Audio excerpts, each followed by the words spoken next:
Luis Enrique devrait prolonger son contrat d'entraîneur du Paris Saint-Germain jusqu'en 2027 et on va voir tout ça dans cette vidéo. Salut à tous les gars, c'est Azial. Aujourd'hui, on se retrouve pour une nouvelle vidéo et vous allez me dire, oula, Azial, qu'est-ce qui se passe? Comment ça se fait que le titre de la miniature, c'est le pire timing? Normalement, t'es quelqu'un qui aime beaucoup Luis Enrique, qui le défend, qui est... Bon, même si j'aime pas trop cette expression, mais dans son train, qu'est-ce qui se passe? T'es pas d'accord avec cette prolongation? On va en discuter, parce que oui, c'est désormais, bon, ça n'a pas été officialisé par le club, mais tous les insiders proches du Paris Saint-Germain l'ont déclaré. Luis Enrique a bel et bien signé son contrat de prolongation jusqu'en 2027. Je ne sais pas quand est-ce que le club va communiquer dessus officiellement. Ça se peut que le club communique dessus franchement très tard dans la saison. Ça se trouve ils le communiqueront officiellement que à partir de janvier ou même ça se trouve à partir de la fin de la saison. On sait pas, tout dépend. Parce que pour moi il y a quand même une question de timing par rapport à ça. Et justement le timing c'est quelque chose d'important. Et qui pour moi a quand même son importance là-dedans. Vous allez voir, je vais développer. On va aussi voir d'autres actus autour du Paris Saint-Germain. Parce que la prolongation de Luis Enrique pourrait ne pas être la seule. Il y a aussi Luis Campos qui pourrait être prolongé. Là ça n'a pas été encore signé. Mais c'est en bonne voie. Et là j'ai aussi des choses à dire. Donc avant que la vidéo commence, n'hésitez pas à la liker, à commenter, à partager, à vous abonner, ça fait toujours plaisir et ça aide pour le développement de la chaîne. Et nous, on va pouvoir y aller dès maintenant. Donc, ce que j'ai à dire autour de Luis Enrique. Donc déjà, je vais vous montrer les petites infos. Donc Luis Enrique a trouvé un terrain d'entente avec le PSG pour prolonger de 2 ans supplémentaires. En vrai, on en avait entendu parler depuis un moment, déjà depuis la fin de saison dernière. On avait des petites infos qui étaient sorties comme quoi le PSG était satisfait du boulot, que Luis Enrique était plutôt ouvert à rester du côté du PSG, donc ça pouvait potentiellement partir sur une prolongation. On n'avait pas une nouvelle depuis la fin de saison, vite fait il me semble un petit peu cet été lors du mercato, mais très rapidement, et là du coup on a ça qui tombe. Donc confirmation par RMC Sport, Luis Enrique va prolonger jusqu'en 2027 avec le Paris Saint-Germain. Donc qu'est-ce que j'en pense comme ça? Vraiment brut de pomme, qu'est-ce que j'en pense? Moi je suis content. Je suis content pour une question de cohérence et j'ai vu que c'est beaucoup ce qui est revenu pour ceux qui étaient justement contents comme moi. C'est-à-dire que faut arrêter l'hypocrisie, tu vois, c'est ce que j'ai dit. Le souci de cette commu, le souci de la commu du PSG, mais après je suis conscient que c'est un petit peu comme ça pour tous les clubs. En fait, c'est quand t'es supporter, tu peux pas forcément avoir euh, forcément la même vision pour ton club. Et puis voilà, toutes les communes ont un petit peu de toxicité, c'est normal.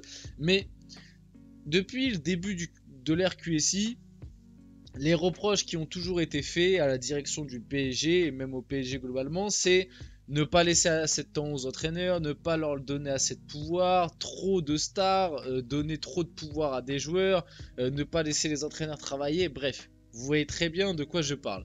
Et là, depuis l'année dernière, on a petit à petit quand même un, même si certains, c'est pareil, aiment pas ce mot, mais malgré tout, on a quand même petit à petit un projet qui laisse de plus en plus de place à un entraîneur. En plus de ça, un entraîneur qui pour moi a quand même des idées et est référencé sur la scène mondiale. Luis Enrique, c'est pas le pimpin du coin, hein.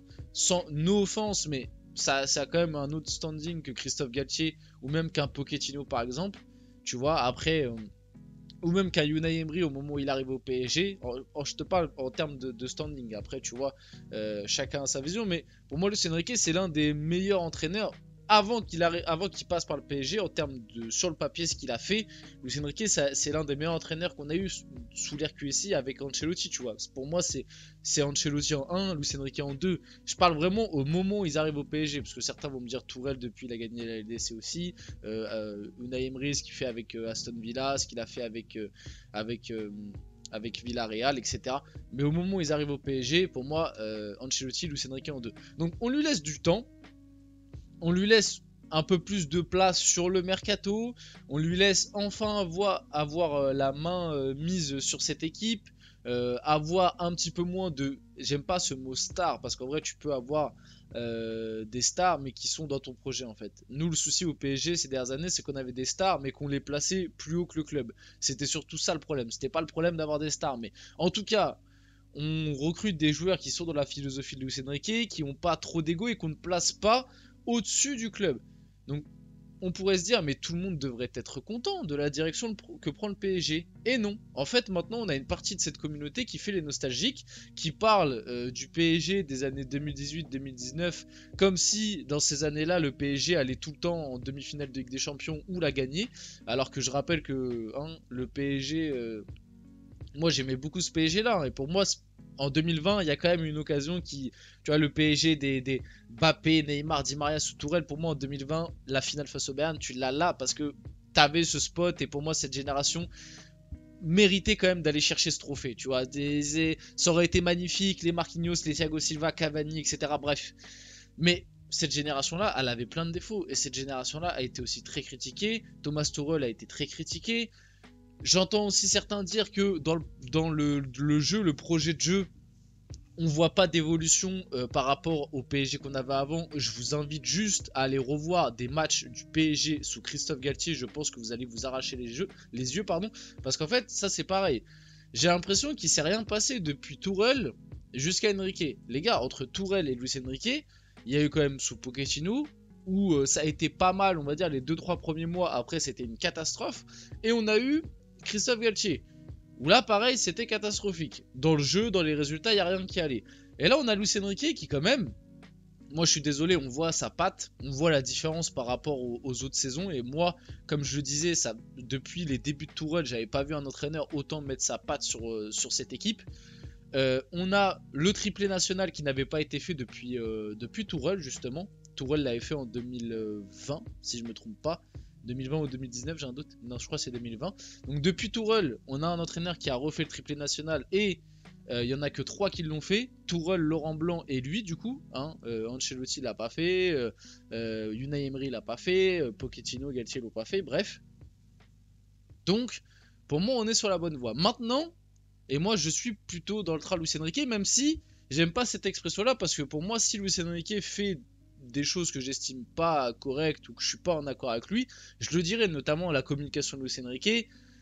Bon, il y a des moments, tu vois, t'abuses un peu, mon ref, calme-toi. Mais globalement, moi, Luis Enrique, je suis avec lui et moi, comme j'ai dit, pour l'instant, je trouve que bon, je suis bien conscient que cette année, la Ligue des Champions, ça va être compliqué parce que le mercato, il y a peut-être un truc qui a été un peu raté, etc. Ça paraît sur le mercato. Moi, je pense que du côté de Luis Enrique, il y a beaucoup de com. Moi, je pense pas que Luis Enrique soit content qu'il y ait eu que ça en arrivée, mais je pense aussi que Luis Enrique, des mecs comme Osimhen et tout, il en voulait pas parce qu'il savait très bien que ça allait être compliqué à les utiliser comme lui veut. Mais je suis persuadé qu'à Luis Enrique, un Julian Alvarez, un Bernardo Silva, ce style de joueur-là, il les aurait pris tous les jours. Mais maintenant, je pense que ces joueurs-là n'étaient soit pas ouverts à venir au PSG, soit il n'y avait pas d'option pour les récupérer, tu vois. Donc Luis Enrique a pris le parti de ne pas aller chercher n'importe qui et de plutôt pas prendre, plutôt que de prendre des joueurs qu'il ne voulait pas forcément. Tu vois ce que je veux te dire? Enfin bref. Et c'est quoi que je voulais dire de base avant de me lancer là-dedans? Donc oui, moi je suis plutôt pour la prolongation. Maintenant, il y a une question de timing à se poser. C'est-à-dire que le signer là, attention, parce que tu sais pas non plus de quoi est fait la saison. En même temps, c'est un mal pour un bien parce que tu pouvais aussi très bien te dire que Luis Enrique allait avoir des offres à partir de janvier, parce que du coup il allait arriver dans sa fin de contrat, il allait pouvoir être contacté par d'autres clubs ou des sélections. Mais en même temps, le signer aussitôt dans la saison, sachant que là tu sors d'une période un petit peu compliquée, attention surtout au retour médiatique que cela peut amener.